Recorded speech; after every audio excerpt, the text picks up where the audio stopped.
Technical difficulties, got to love them. You gotta love them. Hey, hey, hey.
How about that right there? That's a little bit of sound. Real good. Oh, yeah.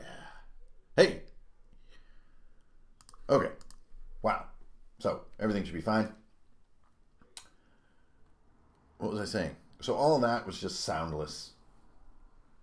Everything should be fine. Okay, yeah. So, hey, we're at the end of... welcome back, everybody. I think we have sound. Oh, it's a technical morning. Okay, so we're at the end of a 4-hero commission, and then I need to do the screen assembly. So we're going to do that today. But before we get to that final step, welcome everybody. Thanks for tuning in. I need to do some revisions to the heroes that I did for Igari, and so I'm going to do them. So I wanted to show you just in the stream today of like sort of what it can feel like and look like to come into finish on a project. And so we have this 4-hero project here. And so first of all, I just wanted to show you the heroes. Okay, so we have this Eric Hokra sort of pigeon priest. All right, and then we have this wonderful little druid elf sort of girl. And then we have this sort of dark, mysterious ranger guy. And we have this super powered wild sorcerer. Okay, but we need to do some revisions on 3 of the characters. So this happens. So if you guys ever do, you know, hero commissions, before we finish the project and, you know, before it's done, you always get a chance to update whatever it is I deliver, because that's called being cool. And so in this case, there's a little foxy tail on here that I missed. And so I needed to add this sort of real fluffy tail. So she's got a real fluffy fox tail like this. And I wanted to make it nice and big so that it's just really rounds out her sort of silhouette. And I don't quite want my darkest color. There we go. I want to step up from the darkest color since it's back here in the air. So remember, sometimes air will lighten your colors as they grow further from your camera. And what I mean by air is basically the color of the background. Like right here, that's the air, that pink. So I'm just getting a good base color first, and then I'm going to go up to these ears here, and we get this orange, and that's going to be my orange fur color. Now notice, I did one quick little light stroke with the orange before filling. And what I did with that is I just do it a little bit transparent, and so the orange mixes with that sort of mauve base color, but only mixes with it just a little bit. And so you get a slightly different color than you do up on the top of her head, because it's a different distance from the camera and so forth. So always like mixing your colors right before you use them. And now even that one is just a little bold, so I'm just going to go back here, pull a little bit of the color out, lighten it slightly. It's too much. Just ever so slightly, just like that. That's good. I like that. Okay. How do you know how much to lighten and darken? I don't know. Just use that Runehammer spotting capability to spot your art and what's feeling good in your art and what's feeling a little on the crazy side. Okay, so now sampling the hair orange here for a darker orange. Well, I think what I'm going to do is I'm going to go paint this onto black like this. See what I'm doing? Just kind of over here in the margins. And there's my new orange. So now I get my eraser and just clean that away. But I just used that little bit of black on the side there to mix a color right on the fly. So instead of going to your color wheel, which is a very counterintuitive way to mix colors, at least for me, you just use that light brush. And so as I'm painting here, I'm also like mixing colors. So I'll just occasionally grab with a mixture like right there, and then continue to paint, and then grab and mix, and just on it goes. The circle of life. So you get these sort of blended oranges as we're working here. Circle of life.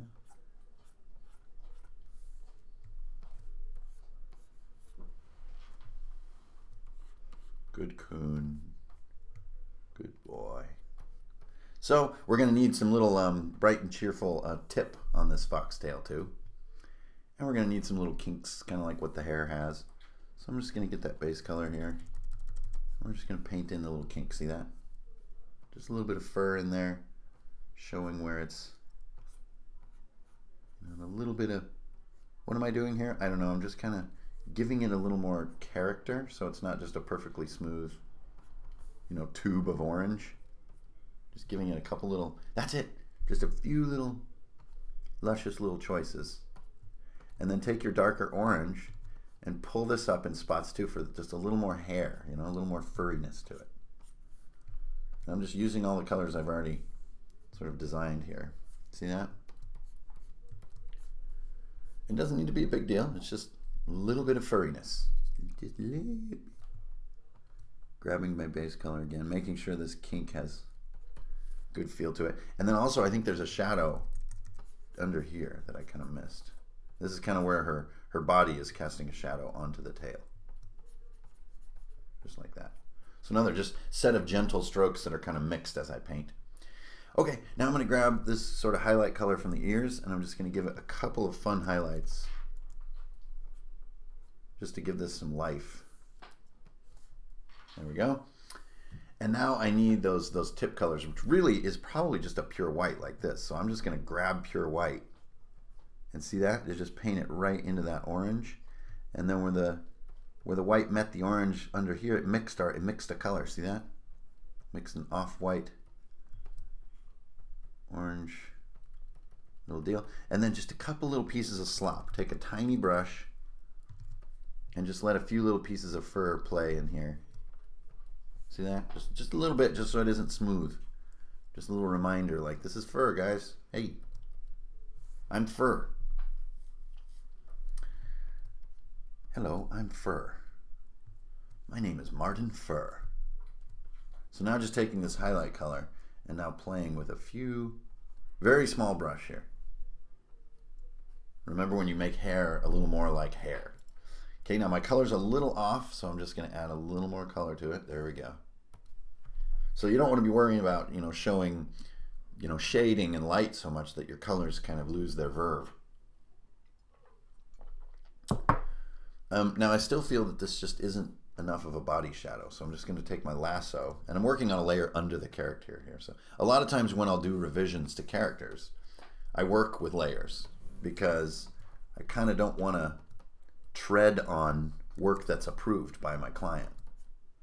So if they've gone to the trouble to approving certain parts and pieces, I don't want to mess any of that up. I want to hold equilibrium on those approved pieces, so I'll work on a different layer. So returning to that. Okay. Oh, look, hey, there's a bunch of comments and people hanging out. Hey, guys. Peace out. Yeah. Hey, guys, thanks for tuning in. So just finishing up the Agari commission here. Thank you, Agari, for thinking of me, for giving me the opportunity to do the work. And fun announcement for today. As you guys probably know, all of the heroes that I do for commissioned artwork, except in very special cases, wind up in the Heroes of the Hammer series books. And after one more hero, I will have 21 heroes ready for Volume 2 of Heroes of the Hammer. So that's exciting. And there's a couple new announcements with Heroes of the Hammer. For one thing, I'm just adding a few highlights on this hair because I want to. For one thing, Heroes of the Hammer is now going to support full color print and play. So if you have your color printer or you go to a print shop, you're going to have front and then silhouette back color cutout miniatures for all the Heroes of the Hammer. So that's never been. So the update to Volume 1 will be free. And then Volume 2 will have it. Also, Heroes of the Hammer Volume 2 is going to be free, absolutely free, to all the Immortal level patrons on Patreon. So that's fun. Okay, done. She's good to go. So I'm going to close her little group up. Hit save real quick, close her group up, and now for the next change. Now we're going to do a helmetless version of Harnor here. Also, I think Harnor's background just got a little dim on me. So I'm going to go in, grab this color, get a nice bright version of it. See that up there, way up there on my color wheel. Get myself a bigger brush, and I'm just going to add a little bit of a center highlight here, just to give more bite behind the character. And this color still isn't all I dreamed of. Something like this. Something real strong. Yeah, there we go. And he's kind of in this angular kind of setting, and so I want to stick with that. Like, I think sort of like, you know, maybe he's, you know, sort of sneaking into this cathedral or something, and there's these beams of light coming through the nave. You know, I don't know. I'm not really interested in making some kind of specific architectural background, but I just wanted a little brighter of a bite behind him like that, just to make him jump. Okay, so the real assignment here is to do a helmetless version of this character. So we're really only focusing on the head. So here's what I'm going to do. I'm going to get my lasso, go to my character, and I'm just inventing this outline here. I don't really know where his head starts and stops. I'm just kind of winging it. So I'm going to do this, and I'm going to make a clone. So I'm going to keep my helmet over to the side where I can see it. But now on this one, I'm going to just work over here in the void. Now, first of all, for whatever reason, I just want to tilt the head a bit, and now I'm just going to start playing. Okay, and I don't think he's going to have this wild sort of wind-blown hair without the helmet, because I think it'll look a little too, you know, a little too Goku. So we'll find the top of the head where it would be without the helmet. So see, I'm just using my eraser tool here. I'm not using my lasso or any kind of crazy stuff. Keeping it pretty simple. There's a lot of true black in this piece since he's sort of a dark character. So it's okay to use true black sometimes, at least in my book it is. Now the reason I'm kind of painting around this is this orange face paint is critical to the character's concept in the description I received. So I need to keep that. And I also want the eyes and the shape to really tightly match up with the art, with the helmet. That wasn't really asked of me, but I want that just for my own feeling good about the work. I want it to match up so he really does look like the same character but with the helmet removed. Okay, so we're getting this, we're seeing this character here. We're seeing the face paint. It goes up his forehead. And we're going to work on a black base. Cooper. And so we need to get into the skin and stuff like that. This dude is dope. What's up, Jibba Jabba? Welcome to Wednesday morning. Just hanging out here in the nuclear fire. Oh, you don't need to waste that much. Here, let me get out of the way a little bit here. That's ridiculous. That's too much me. There we go. Is that a little better? There. Let's use less screen real estate on my ugly mug. Okay, so here we are. So you can see this head. This is going to be a sort of a intimidating character, right? This guy's kind of scary. So let's get the start on the skin tone.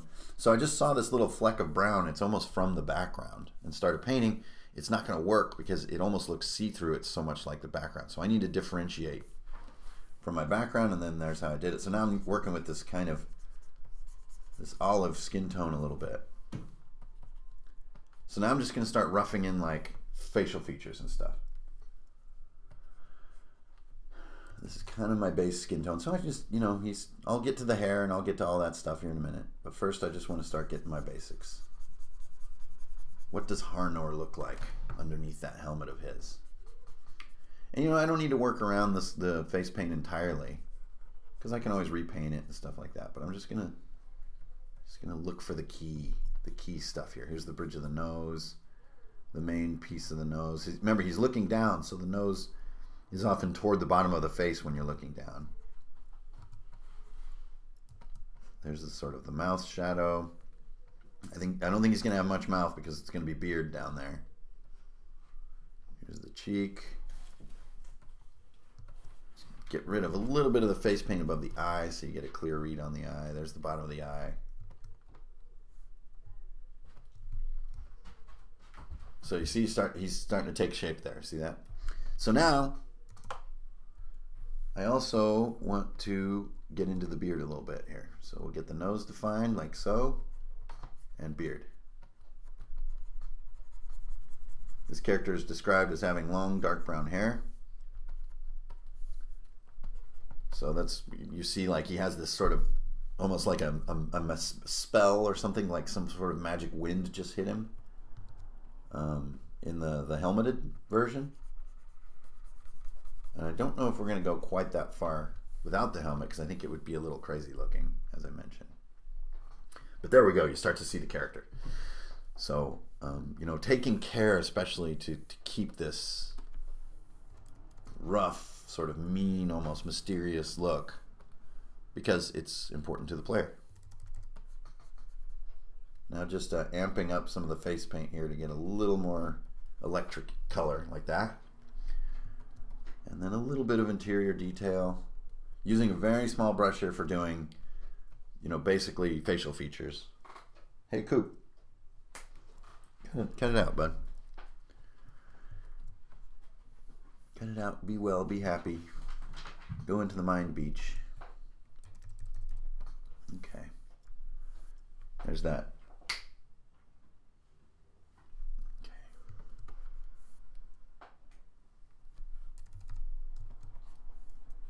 So, using a small blocky brush here, and just same thing like I did with the foxtail, right? You're hairifying your hair. So you make your hair a little more hair. Okay, so now we're looking good. That's going to be sitting right there. Looks like I still got some little bits floating around here because I'm sloppy. Okay, like this. Now I'm going to need to be able to switch these out, right? And so this head is going to have to be separate. So what you do is you draw your selection with your lasso like so, right? Then you copy that. Keep the selection in place and paste.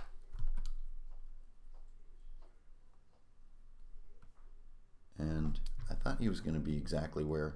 Okay, there we go. So now grab the head and pull it off the original character while it's in place. So you get it perfectly. So even though that's removable, you don't get a seam or anything. And if you want to just make sure, you can always drop it like 2 pixels. And there you go. You won't get a seam. So now you have a removable head. Then what you can do is go into the backdrop, clean it up a bit,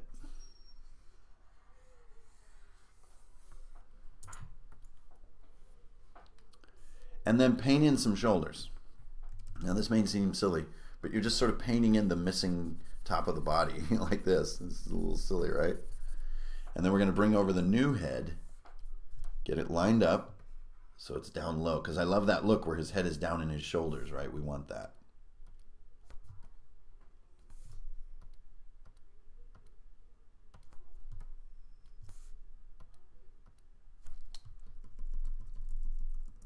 Right in there. Okay, then hide the old head, and now you're going to see what he's going to look like. So see, like with a helmet, there's a lot more mass to the head, and so we just want to kind of cheat here a little bit and shrink it. Because, yeah, it looks like his head's too big, right? That's because it like has the mass level of a helmet.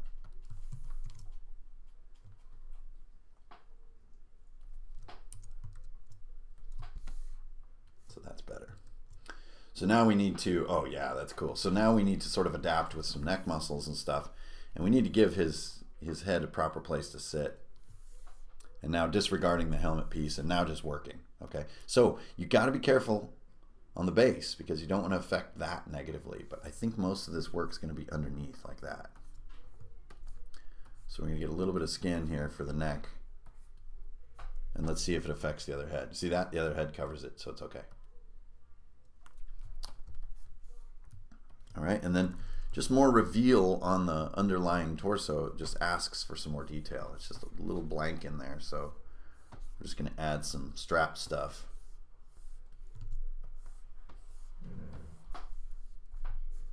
And he has these little buckles here.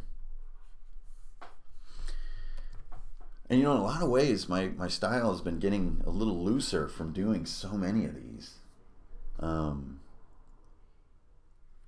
Oh, hey, there's Oliver Pope, another one of my wonderful patrons, making all this stuff possible. All right, so I just lost my train of thought completely there. It doesn't take much. So now we need to give the hair some length. Oops, wrong layer. Got to keep this head removable, hideable.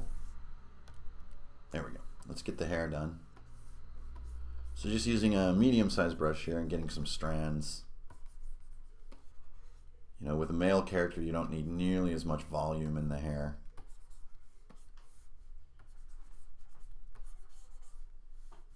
There we go. He's got it kind of tucked to one side. Then, with about a half-size brush of that size, adding a couple little key hair bits. And also with a male character, you can go a little shaggier and more disheveled with the hair and still look cool. With your female characters, you know, they can kind of look a little worse for wear sometimes if you give them sort of messed up hair. It's just true, and it's just how it is. Ed Pizella. How does one achieve the Hank level of Zen? I don't know, man. Paint every day for starters. I don't know if that's Zen, but it certainly does. It is good for the brain, I gotta say. Painting is good for the mind. Not necessarily, you know, to be smarter, because that doesn't seem to be working.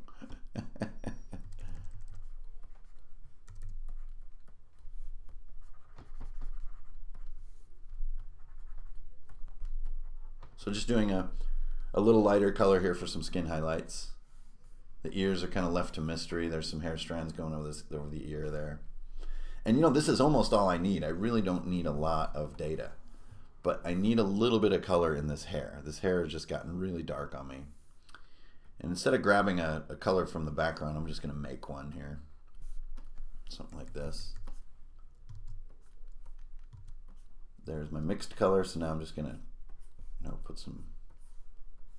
put a few hair highlights in. Not a big deal, just a few like that. Just enough to not have him have black hair. Then get a little bit of a highlight tone, slightly smaller brush, you know the drill. Go down the line, and then you're done. The top of the ear wouldn't be visible. This little gap wouldn't be visible. Man, he is like dark and really different from most of the stuff I do. Inject 400 cc's of broad drops and beatbox.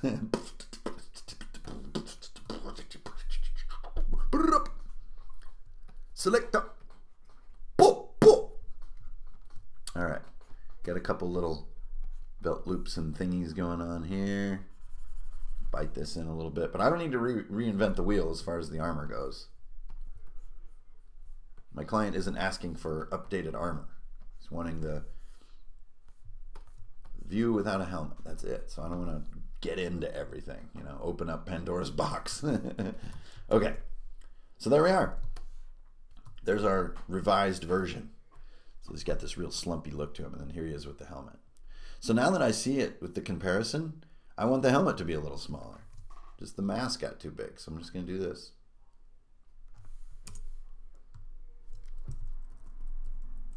So the piece just improved overall, I think. All right. Okay, so he's done. That's Harnor, and he's going to be shown without helmet in the DM screen, so I'm going to put him right there.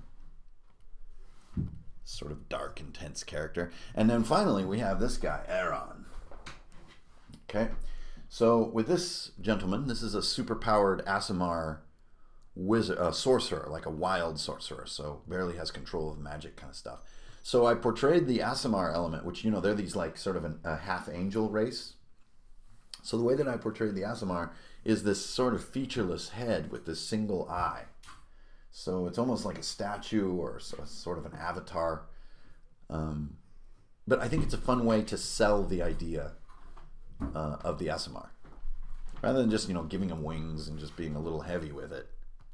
So my assignment, as far as the revision, is to give him an earth-toned tunic and like loose-fitting pants, rather than this robe, which I imagined as being a sort of a higher level of the same character. But the description I received, I basically ignored. And so for my revision, I need to get that description nailed. Every once in a while, I'll just do a version of a character that I see like in their near future as a sort of a form of goal setting. But sometimes, you know, the character has these specifics for a reason. You know, they want the character to be this specific type of clothes, you know, for their own totally legitimate reasons. So we're going to make a secondary one. I'm going to keep the original piece, and now I'm going to sort of do this revised piece. So what we're going to do first is pull out some of this blue, and you know, I'm going to use a lot of the same top garment. It just needs to be, as the description indicated, an earth-toned tunic. So not a black, you know, super arch wizard robe thing, but just more of a tunic. So I'm going to go a little more chest here. Then I'm going to take, I think it's called a Jacobite tailoring, when you have this open neck on a men's shirt and then it's laced across, the Jacobite cut or Jacobite shirt. And then we need to bring in some brown. So I don't think brown has a wonderful home in this piece, but if we need an earth tone tunic, we need an earth tone tunic. So we're going to figure it out. So I'll take a brown and I'm going to paint it, do a little bit of this, and I'm going to grab that color. Now I'm going to delete that blob. And there's my color. Ugh. Man, that is just not good enough. So let's try again. So you see, when I mixed brown with that background, it just became all background. It just kind of failed. So now I'm trying to mix it with the character's base color instead, and there's the color I got. So let's do that. I've got my attractive brown shirt here. Cool. Come on, cut it out, will you, bud? Cut it out, will you? Will you just cut it out, you little dog, you little hund, mein Freund, mein Hundfreund. So I'm leaving plenty of sort of black on the edges here, just because it seems to fit. I don't know. Maybe because of the lightning's behind. I don't know why. I'm just feeling it, guys. Okay, so there's my tunic. Get a couple of folds in ye old tunic. There we go. Don't need to go crazy with that. Now I just need to highlight it, which the highlight's going to be around the edges because of the lightning.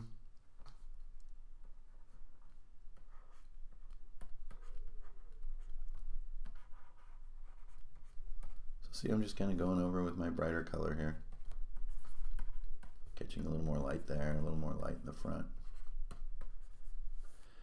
Cool. And then I'm going to take this lightning color here, this really bright cyan, shrink my brush, and then we got this little rim light. So this is being caught off the lightning itself.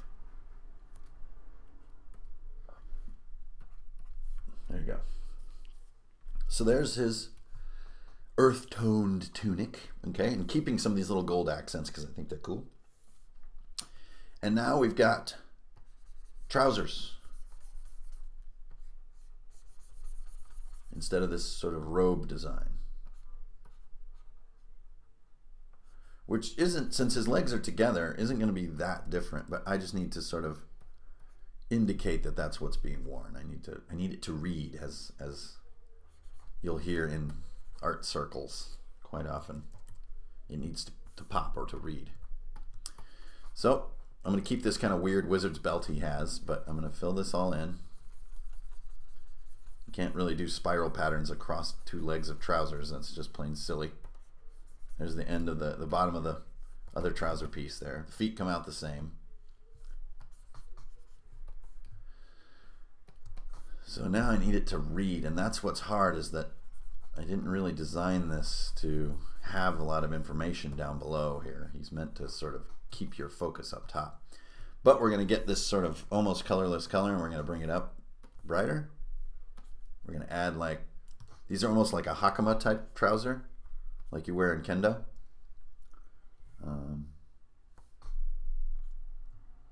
Probably not, Hunter.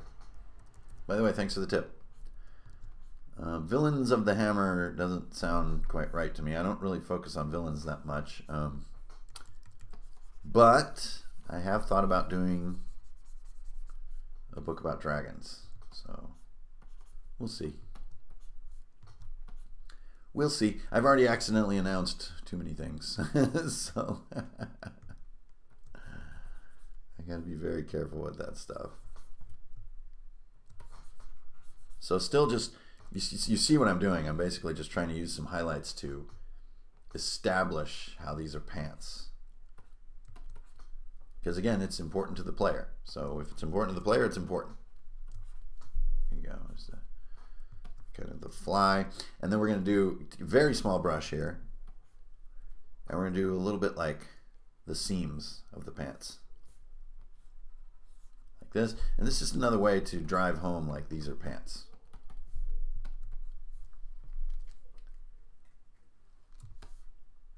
Okay, and now like the feet look weird because he's got pants on.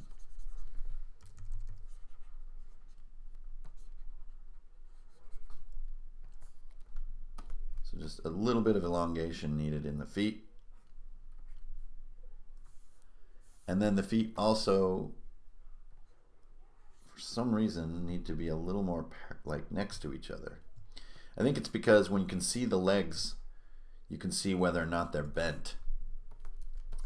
And so if you can see the alignment or the sort of the shape or pose of the legs, then you have more expectations in your mind for the feet. Whereas with a skirt, you can kind of get away with a lot of stuff. Okay, there we go. Some little ties here, and there we go. So see, he has a much more earthly look. And this is why this is important to the player and to the DM, you know. This is a very different feel to a character. Much more down to earth. But still has, you know, a cool sorcerer's belt. It's still very magical. Just much more. That other character is like, you know, almost from another dimension or something. So we'll just keep that drawing in our pocket for later. And there we go. That's really all I'm going to do. So I'm going to grab just a tiny bit of rim light. But I don't want to draw a bunch of attention to the pants. So just a couple little bits like that and we're done. And that's it. Okay, so those are all my revisions. So that's step 1 of this sort of finishing up process. So now what I need to do is go to step 2. Step 2 is assembling the DM screen.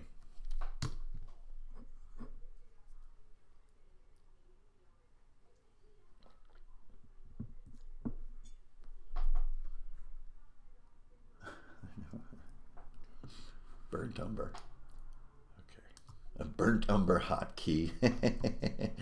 Okay, so the way that I do a screen, a DM screen, if you guys are wondering, is go to inches here, and you want 3 8x10 panels for your rule sheets to be on the back, right? Which have like a little plastic sleeve so you can change out per adventure and stuff like that. So if it's 8.5 across, then that's 25.5 for 3, and then if it's 8.5 by 11, the thing is obviously 11 tall. Make it 300 DPI, and yes, this is a large file. There it is.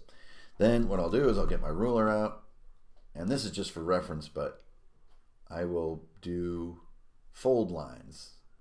I won't print the fold lines into the piece, But these show me where the 3 folds will be in the DM screen. And they will not be there. Somewhere like there.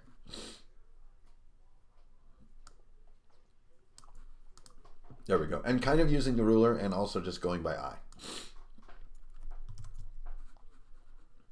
Okay. So let's save it out.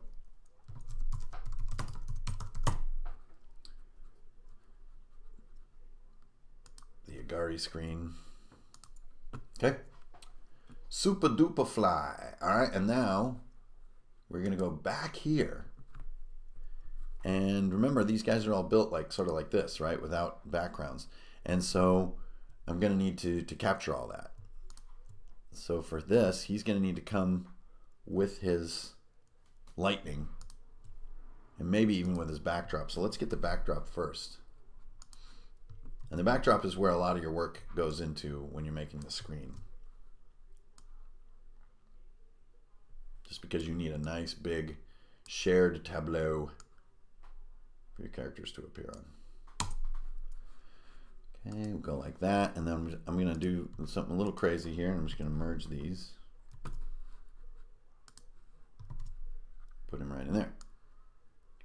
Okay, he's going to be my centerpiece because his pose is beyond epic, where he kind of has to be the centerpiece. Okay, now just for a placeholder, I'm just going to clone this backdrop. And it's just going to get me started. It's not, I need to do the paint work. But kind of seeing something develop here as far as a composition, which is this kind of a, I believe in fine art it's called a triptych composition. So late Renaissance practice of doing these sort of 3 panels of art that fold into almost like a piece of furniture.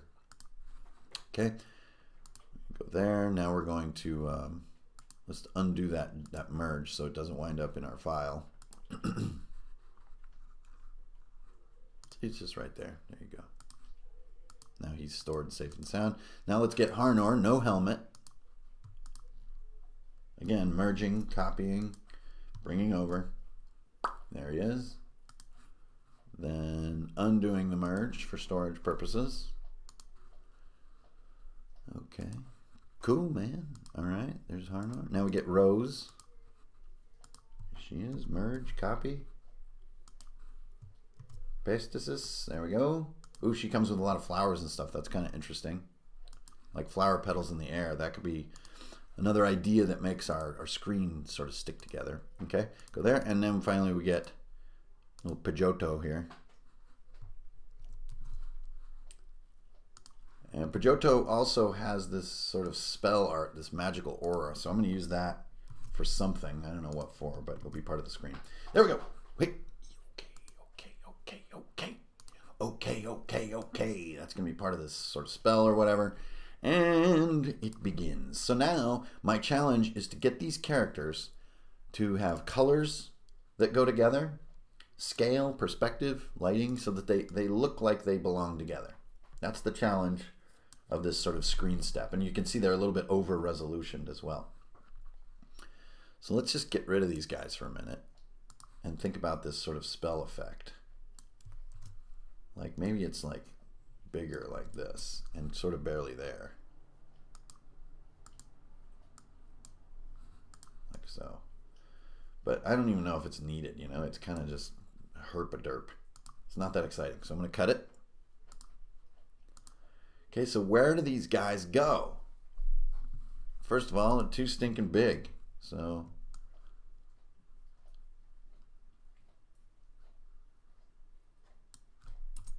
bring it down to that kind of level. Now you don't want to fold a character. So let's take Aaron and put him over here. To make that work, let's do this. Hook together the triptych. And check this out. We're going to kind of cram this over. Then I'm going to grab just the end here. And then I'm going to bring it back. Remember, I'm going to paint all this so I can kind of wreck the pixels all I want. There we go. So see how that now has this slight side weight to it. So we're going to be able to fit 2 characters on the right 1 on the left. And the ground is down here, so actually our sorcerer needs to go up. So he's well off the ground. And now I think that Harnor is one apart. You know, he's sort of always the guy over in the corner being weird. So Rose is going to kind of dominate this panel over here. You know, we got a ways to go, so just bear with me. Oop. There's Harnor. He's always off on his own. Yeah, now the distension in the sorcerer characters costing me a lot of real estate here. By distension, I mean his pose is very stretched out. So in order to get the scale right, you know, it's a little unfortunate. Because I want his whole body to be in the shot. You know, if I do any of this kind of stuff, it just won't work right. But maybe he's in the background. So he's like only this big, but he's like back there behind the group. And the way that we could do that would be to use the lightning. So just bear with me a second. So we're going to put him right there. So this lets our characters be a little bit different sizes because they're sort of in front of him. And this is just basically what I was describing about, like all these steps involving matchup. Also, I'm going to get my gradient tool here, and I need to match this base foot color, which is basically black, just by doing this. See that? There we go. I'm going to do the same thing on Pidgeotto, which is totally not this character's name, but I think it's funny. Okay, there we go. And Harnor already has it. So that's the color I'm going to use now to create this ground plane with the sorcerer. Check it out. Sample that.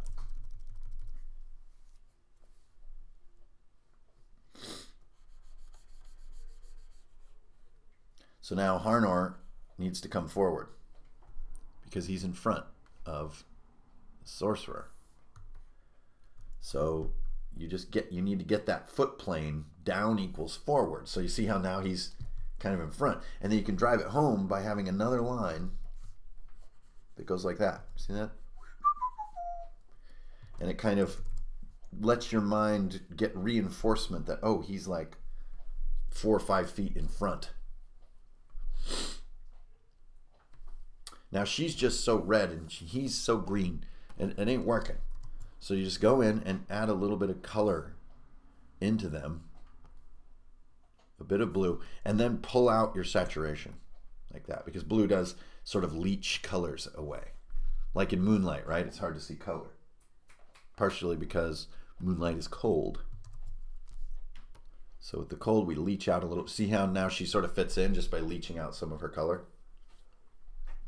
Now she's not just like, you know, like all wrong and stuff. She's got a few too many rose petals, but we might extend that idea. So let's just clean up a little bit. Eraser. Eraser here. No biggie. There we go. Nice and tidy. But I really like the idea of petals in the air, so we're going to play with that. So just hang on. Cleaning up Harnor and his kind of pumpkin-y colors.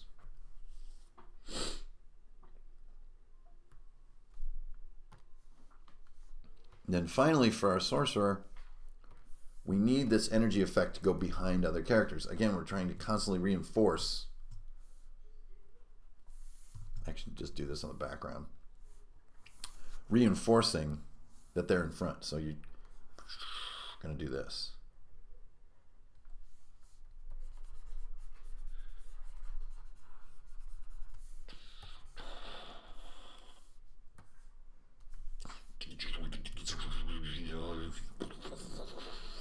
He's losing control. His magic's too cool. He can't control it. It's too stinking cool.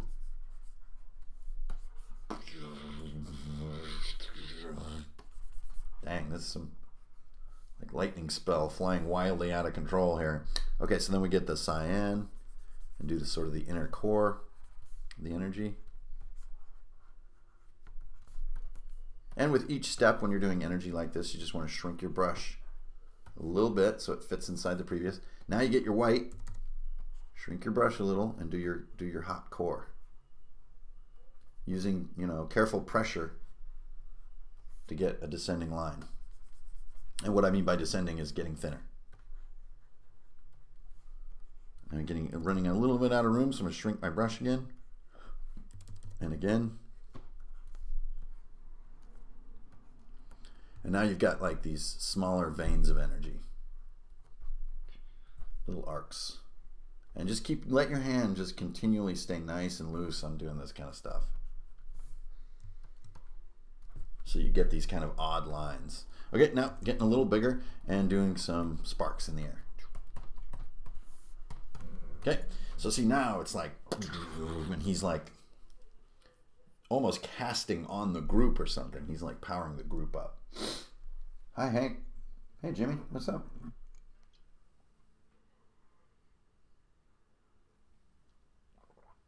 Cool, man. Sounds fun. Sounds good. Sounds real good. Thanks, Jimmy. Appreciate that. Okay, so let's finish up. So let's save our progress. Okay, so now we need to do the sort of the design piece of the screen, which is like, this is mostly a lot of backdrop, but then mixed in with backdrop, a little bit of like design or like what's an idea. So right now we kind of have this almost like roof, this roof shape. Getting rid of my my ruler there. I don't need my ruler. Okay, and so like what I mean by design is kind of like, you know, what's going to make this feel aesthetically completed. And for some reason I've chosen this roof shape, and so let's just play. Just goof around with it. It's just kind of whatever, right? I don't know what's going on here. It's a little black, like painted right in. Just, I don't know. I do know it's kind of interesting though. I feel the sneeze coming. Oh, I hate it. When you have not yet sneezed, but know you soon will. There it is. Yeah, it is almost like they're sort of on a tower or something. So I'm going to get a little darker blue here. I'm going to load this selection so I don't paint outside of it, and I'm just going to get a little darker at the bottom. Again, just to ground everything. Ground mean, you know, pull down and reinforce where the bottom of the piece is.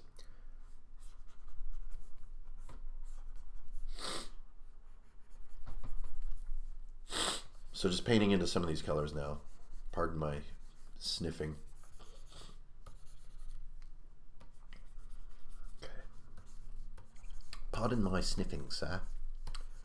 But have you seen a lizard go by? I'm looking for my frog. All right.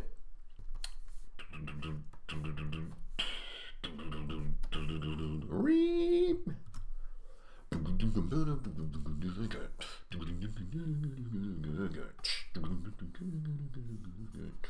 There's also these sort of sharp spire-like shapes going in the back, so I'm just going to play with them a little bit. What are these? I don't know. But I'm going to make them sharp. So you do sharp by doing small brush strokes, sampling colors everywhere I go, putting all these little prongs on things. Prongs.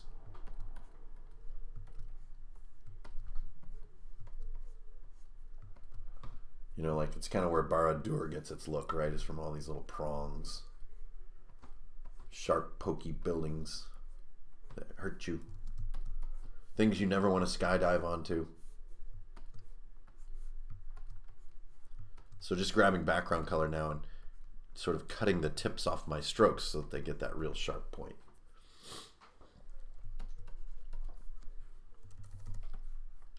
Now just adding some smaller pen strokes to my backdrop, which can sometimes just give you this feeling of things being done. Because if all your pen strokes are like really big, it kind of feels like you're still like blocking in your piece. And you don't want that feeling. That's not cool. There we go. Getting some more particles in the air.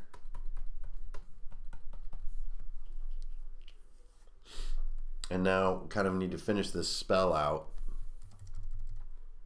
by getting this energy, and we're going to arc it right onto the actual layout of the screen, which is kind of meta. A strange decision. Okay, it's there. Now I want to do sort of this almost rose petally feel to things, which is coming from this spell. And these are just little chunky little strokes. It's just they fill the air, sort of. So then I'm going to do those. I'm going to do some white ones. That's it. Nothing crazy. And then whatever this, it almost looks like this is like on a dice-like surface. So I'm going to go to the backdrop. I'm going to keep working on what these lines are all about. I'm kind of interested in these lines. So I'm going to go grab this color. I'm going to go down to a very small brush here. And I'm going to reinforce these shapes. You got to be careful using too small of a brush because you can get into like a high-tech look. You know, like HUDs and readouts and stuff have really fine lines like this. And they don't belong in fantasy world. Heck no. Heck no, heck no. Now, concordantly, I kind of want to do these lines on the backdrop as well in black. So here, you'll see what I mean. Let's go here, contiguous. Get this teeny little dude. Actually, that might be enough right there.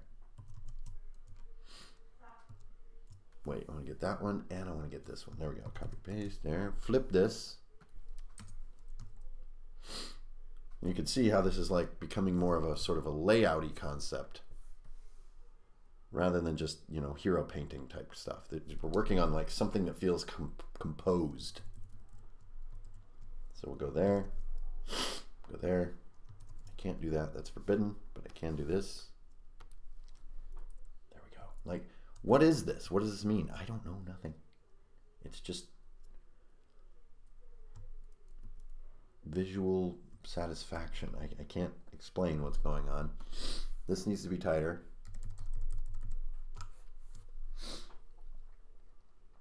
What's up, Michael? This is inspiring new campaign ideas. Thanks. Okay, so now I'm going to get this hottest cyan color, which is really our flagship color. Flagship meaning like this is the hottest, most intense color in the piece, so you can use it, you know, in interesting ways. And I'm going to go in here and define this edge.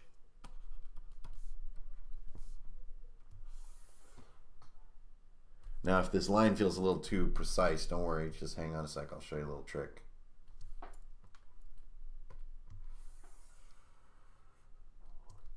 Okay, now just take your eraser and just get rid of some of it.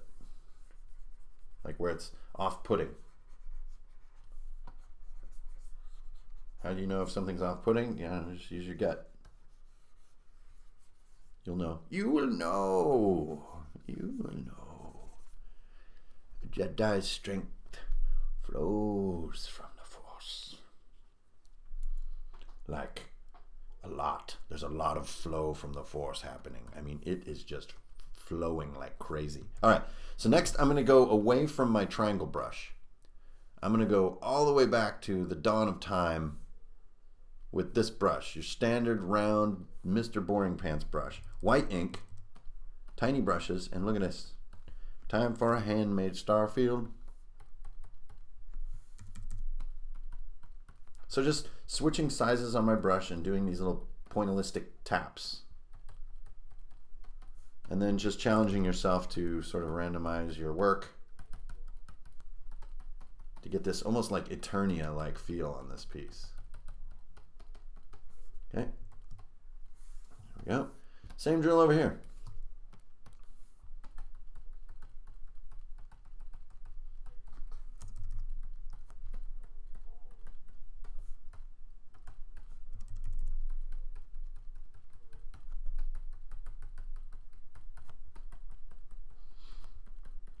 If you want to ask how to get Zen levels going, this is it, man. You just got, this is like drawing trees in Ghost Mountain, right? You just, it becomes complete Zen, like cross hatching, where you just start to lose your freaking mind. All right, so there we go. There's that. Here's this. I need to clean this up a little bit. It's just a little harsh, guys. So I'm going to go back to my brush that I really use. A lot of you guys have asked about my brushes. I really only use 1 or 2 brushes from Sparth's basic brush set, which you can buy on gumroad.com for, I don't know, $5 or so. But can't say enough. Just remember that the brush will not make the piece. The brushes can be a very big distraction from what really will make your pieces cool, which is just practice and patience, attention to detail, and so forth and so on. Sometimes brushes can feel gimmicky. They can feel really exciting the first time you use them, and then over time they kind of start bugging you, and so on and so forth. Okay, feeling good. See, it's almost like these weird windows or something like Star Wars or something, but I'm digging it.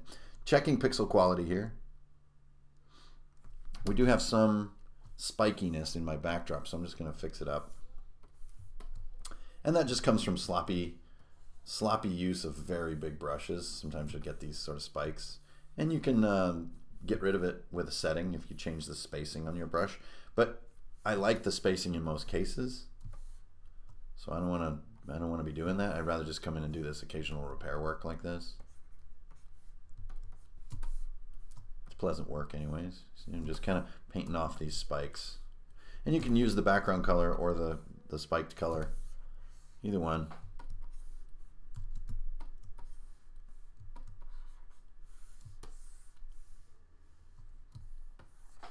I'm like really in here. That's crazy, huh? Okay. There's some right there. Some there. See, and in some cases I'm not even fully, covering my tracks, because that's part of what makes the paste feel cool, is this much texture. But just, okay, there we go. Just being a pro, that's all it is, just being a pro. Also, his bow behind him, since we're in a much more blue environment now, I'm going to go to Harnor's layer.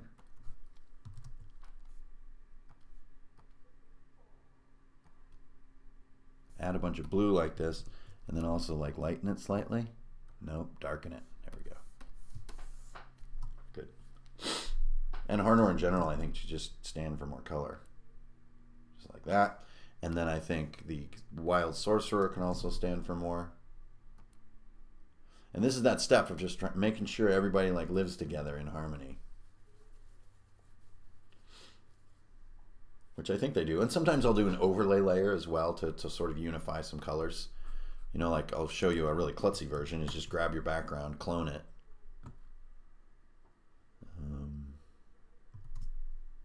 Like so, put it on top of everything. This is just super heavy-handed.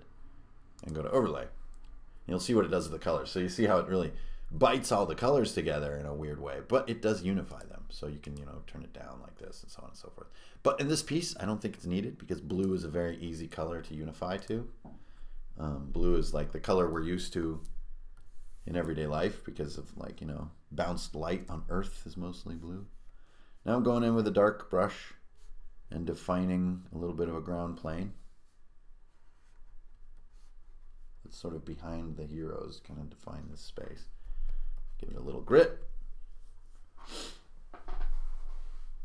And now sort of the final touch sort of feel. But it's great. A little too Lucas in the edges. But it's great how the party is super chill and prep with the magic that's to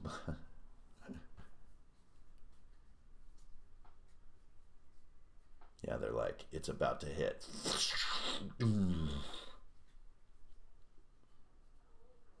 Yeah, I like these sort of almost Star Wars-like shapes in the corners. It's very different from what I expected. Now I'm going to really drive it home a little bit. I'm going to get a little crazy here. Check this out. I don't know what I'm doing. This is when I'm in Crazy Town right now. So I'm going to take Harnor's orange, or even her orange, the fox orange, like right there.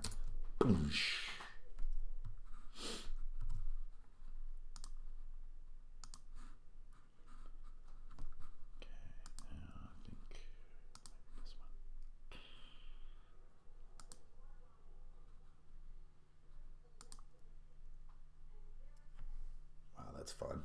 So let's keep the ink mode, but see where we can take it as far as adjusting it.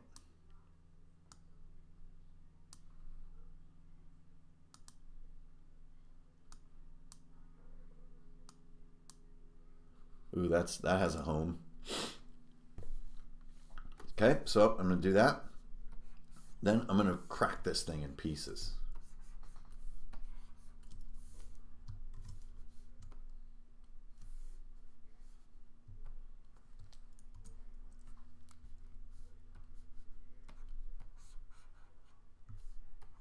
And yeah, thanks for tuning in, everybody. Just another mellow morning here, working on stuff. Working on DM screen.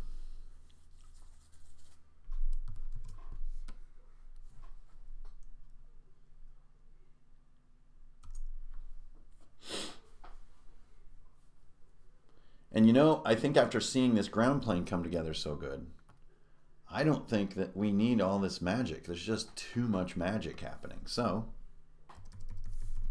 you see what's in here. It's both the star field and the... So I'm going to get rid of some of my so-called rose petal-y things because now I think they're going to be this warm color. And just so I can see, I'm going to hide all this stuff. There we go.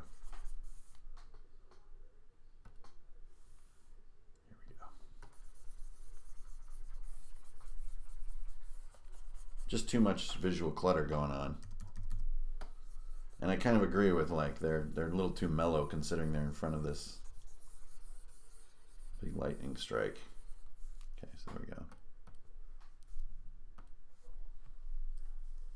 go. So I don't think I want nothing.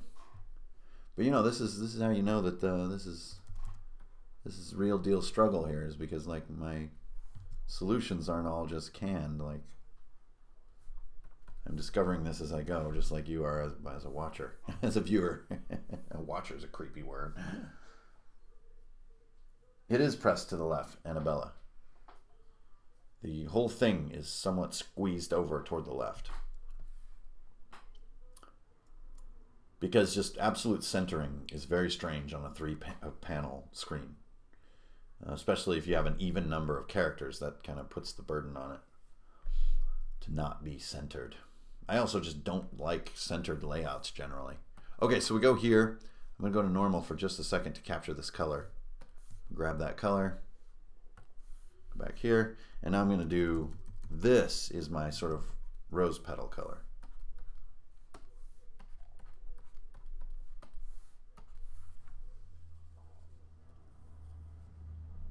And I'm not sure where my sort of lower black lines went. They were cool. Oh, I accidentally erased them.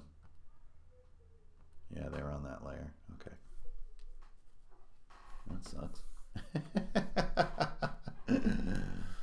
Well, that sucks, don't it?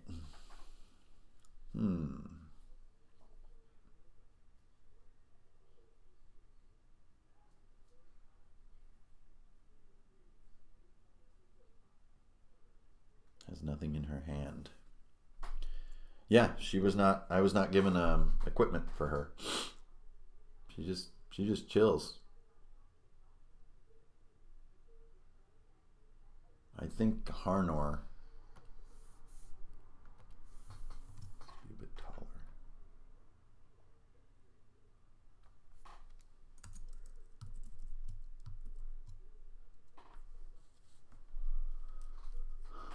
Now I'm just sort of pondering. You guys just have to endure it while I'm pondering.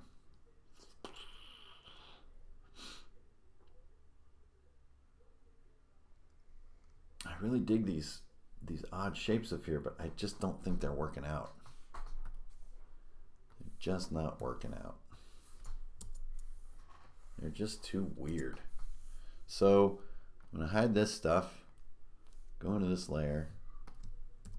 Actually, I'm going to use a lasso to save myself a bunch of headache and just do this. Okay.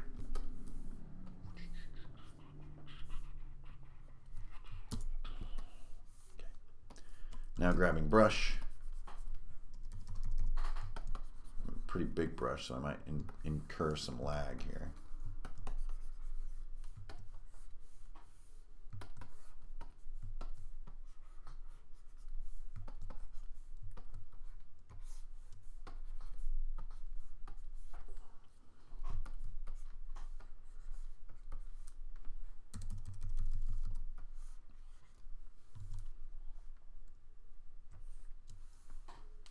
Cool. Now, one thing I wanted to do was on this sort of cyan layer, we're going to clone it. And we're going to 180 it. And this is something interesting. It does have those. I'm just in the fun zone now. Okay. Bring that down. Clean this up.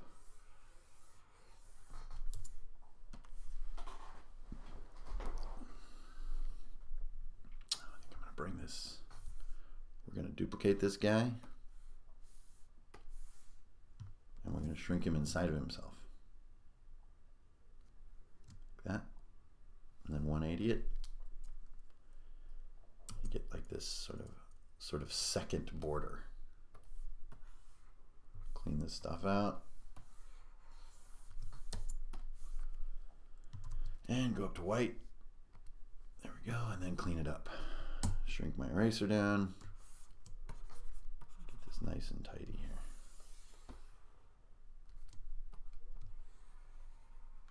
Because the white is so strong with all that noise and stuff going on. It's just too strong. There we go. I think I need to flip to avoid sort of that repeated feel. Oh yeah, that's much better. Let's thin this out even more down here. Just want this gossamer little white line. Gossamer. Cool. Now, all these pieces also usually are defined by a D20. Okay, I have a D20 that is sort of prominent, you might say. So we're going to go here. You know, even, you know, if you're not playing D&D proper, you know, it's sort of part of our hobby, a symbol of our hobby, you might say. Okay. So, why don't you guys take a look at our opening screen while I jump on the internet real quick. There we go. So what I'm doing is just getting some clip art. Because you don't want to be doing complex geometry the hard way. You just do it the simple way and then modify your clip art.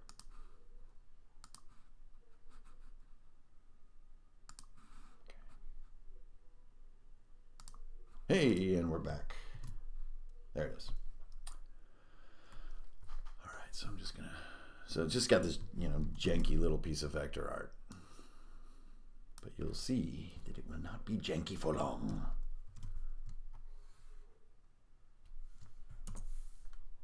Okay, so you normally, you know, you just can't get away with that, right? You can't just take a tiny little piece of internet art and just grow it all big like that. That's not how things work. So since we have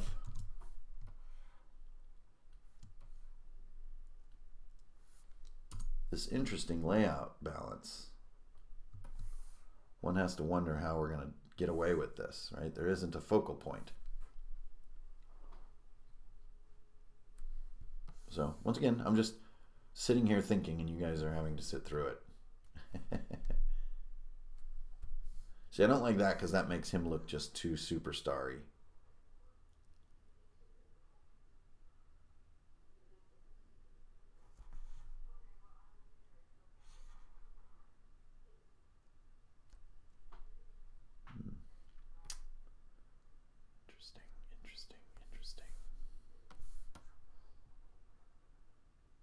Just sort of using my eyeballs here to find the happy place.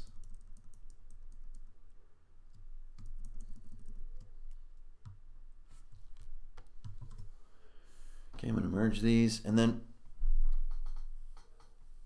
I think what I'm seeing is some kind of almost like a paneling design or something. So let's go here. Here we've got this cyan, let's just play with it. So I'm going to do the panels on these dice. Just an idea. I don't know, let's see if it pans out, if it panels out.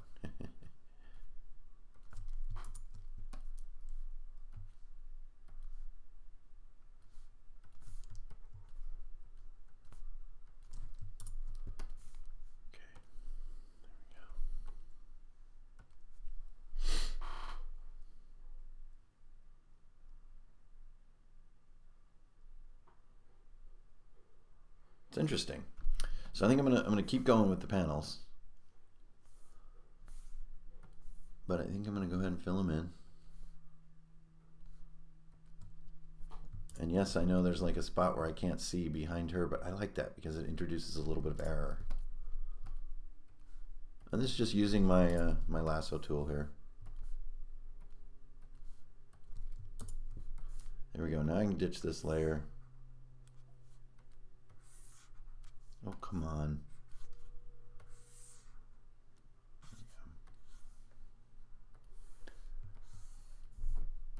Here's my second dice over here.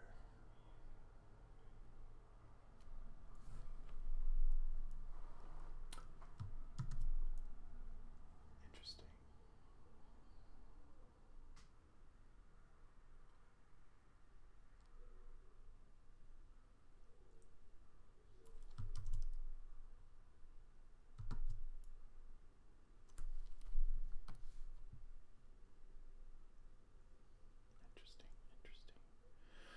Really just, I don't know, just sort of groping around here.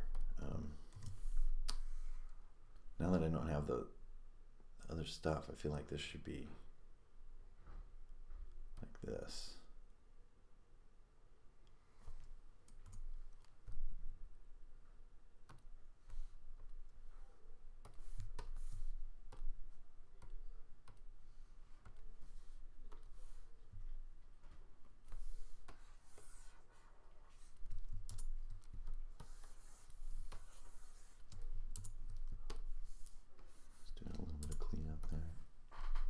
Okay, feeling that.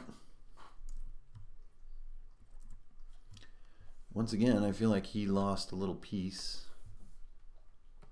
Watch as Ingrid Bernal flounders. You know, that's why doing artwork on a live stream is always quite exciting, because you just never know if it's going to turn out. I think I just need to reduce the presence of this stuff. There we go, but it's still there. Nice. That's a good change.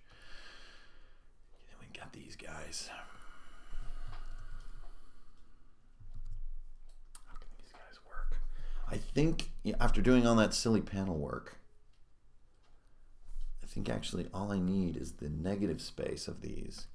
Go there, there, there, and go here.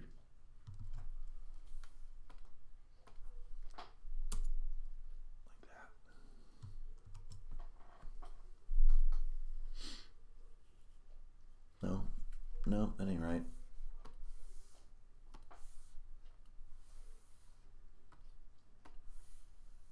And go.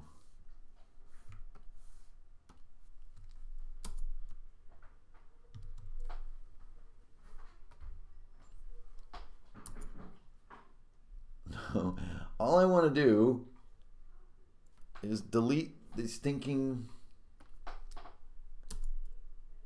the seams. Okay, like that. So what I don't want to do is delete the, oh, okay. Go like this. How do I do that? I think I have to use my lasso. So I go chat, chagadat, chagadat, like that. And then I go putchat, hoot, hoot. And I go witchat, chat, chat. And I go chat, chat, hoot. Now I delete. There we go. Long enough. It's just noisy. I think the whole dice thing is just falling apart on me here. Now you guys see the real deal behind these challenges.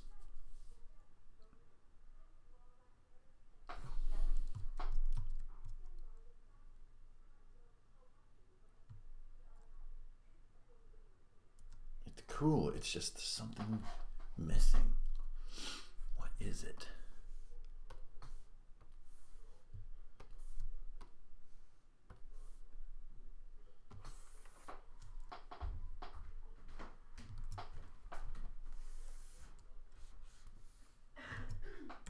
What is it?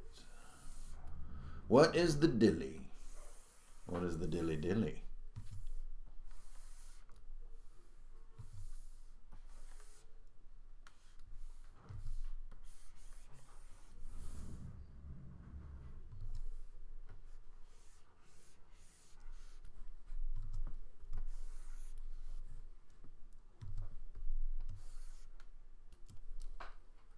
That's cool.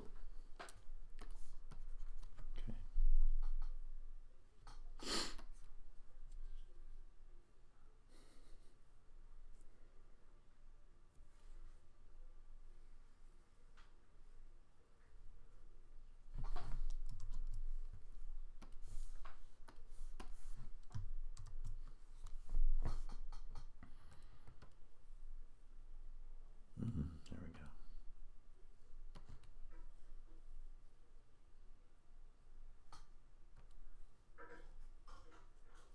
That's easier. It's easier to look at. Yeah, there could be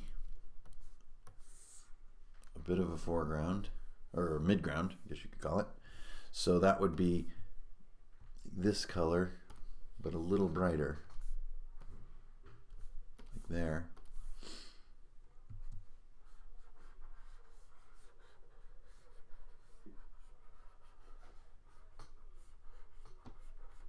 Just drawing like arbitrary things. Getting a little quiet on you guys here. Because I'm using my thinky brain. I need my thinky brain, sir. Please. Do not take it away. Please, sir. Please. Please do not take my thinky brain. I spent my whole life trying to fill it. All right. Please do not take my brain. I've spent my whole life trying to fill it. That kind of helps. That's kind of cool. That like brings this sort of ruin that they're in closer. I am so smart. You are artist. You're done now, but that's just me, Kevin. Hey, thanks, dude.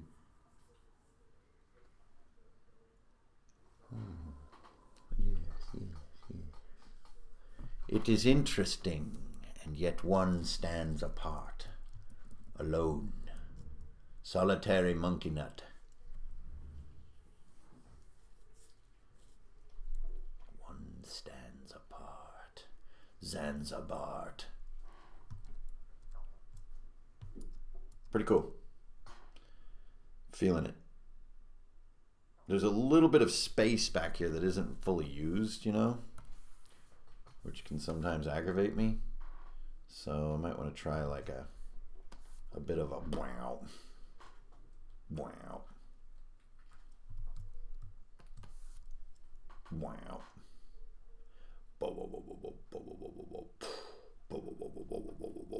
Wow.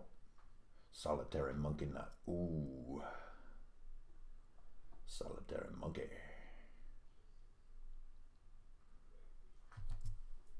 I like what this does, but I just need to confine it a little more. That's too confined. Something like right here. I like what it does because it somehow binds me inward. So what I'm going to do now is, I know I'm kind of over time. I'm slow. I'm awful. But we're going to do this sort of vignette. So a vignette is kind of like you darken the corners, like on an old movie. And I'm not going to go that hardcore. That's just too hardcore. So let's go with multiply instead. Get this color. There you go, more like that. So just going to do this lightly here. And what this can give you is your old ye old color journey. So a color journey is kind of like, you know, like where colors wander. They don't just stay static across really far distances like we're doing right now. And there you go. See how that vignette like brings the image in. So that's cool. But we got into the black a little bit here. Please, sir, do not take my monkey brain, my thinky brain. I have spent my whole life trying to feel it. My whole life I spent my monkey brain for thinking. Someday I will know what it is to be a frog. Whoop. All right, that's it. I'm stopping right here. Damn it. That's it. Cool. I'm feeling groovy, feeling funky. I'm going to get this to Mr. Igari, and life is going to be good. It's going to be well. All will be well in the realm. So, hey guys, that was an hour and a half. Went over time a little bit. All 72 of you lumpy-headed mutants hanging out. Appreciate it.